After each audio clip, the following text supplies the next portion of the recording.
Buong Navarro, pinatext reveal si Kim Chiu. Paolo, babe ang tawag. Lalong dumarami ang followers sa televiewers ngayon ng noontime show na It's Showtime.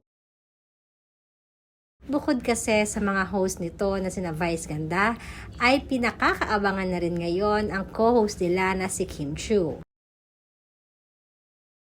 Halos lahat nga ng mga Kim Pao fanatics at mga followers ni Kim at Paolo ay patuloy ang naging lalong pagsubaybay nila araw-araw.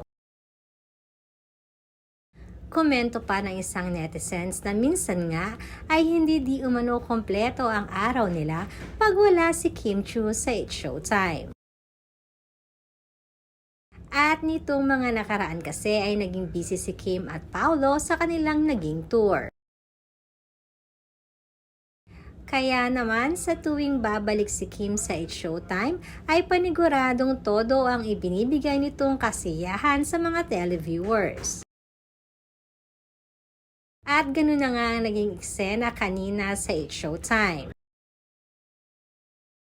Tuwang-tuwa na naman ang mga televiewers at followers ng It's Showtime sa segment nila kanina na Especially For You. Dahil pinagkaguluhan naman nila na biruin si Kim Chiu tungkol sa isang text reveal. Sabi kasi ni Vice, gusto niya ng text reveal sila. Nakaagad namang nag-agree si Bong Navarro at Chong Hilario.